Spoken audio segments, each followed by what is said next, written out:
Le but du MEDEF, c'est d'arriver à ce qu'on vous licencie sans motif. Sans motif écrit. Et comme aux États-Unis, je ne sais pas si vous avez vu ce film avec George Clooney, quand même un grand acteur, et il s'appelle On the Air, si vous pouvez le voir. C'est le gars, il voyage partout aux États-Unis en avion, parce que partout où il se pose, il licencie. Les gens ont 10 minutes pour prendre leurs affaires, hop, dehors. Ça, c'est le rêve du MEDEF. Ils avaient essayé avec le CNE, si vous vous souvenez. Le CNE, hein, contrat nouvelle embauche. Villepin, 2005.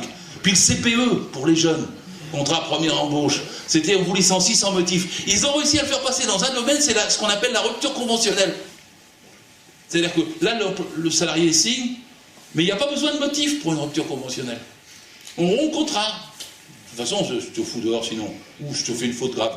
Ou on rompt le contrat, tu signes. Il y a une homologation déjà par la DDTE. D'ailleurs, ça ne marche pas, c'est du tampon, ça n'a aucune sorte de contrôle. Mais il y a eu 1 million de ruptures conventionnelles depuis le 1er octobre 2008, où la loi, ça s'appelait la loi Bertrand, est rentrée en vigueur avec la rupture conventionnelle. C'est le plus grand plan social qu'il y ait jamais eu, sans motif. C'est-à-dire que quand on a 5 millions de chômeurs, les patrons peuvent en mettre 1 million dehors, sans motif. Et quand la personne elle arrive au Pôle emploi, on lui propose un boulot, et elle, faut qu'elle donne un motif pour le refuser, sinon elle se fait radier.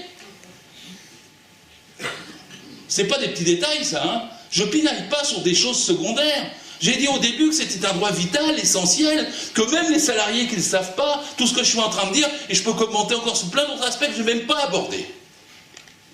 Mais si vous allez vers cette voie, c'est une déstructuration évidente du droit du travail. Est-ce que c'est ça dont on a besoin quand on a 5 millions de chômeurs? Ben non, c'est de protéger les gens. Protecteur, moins souple, protecteur, avec des motivations, avec du droit, l'état de droit dans l'entreprise, pas la mort de l'état de droit.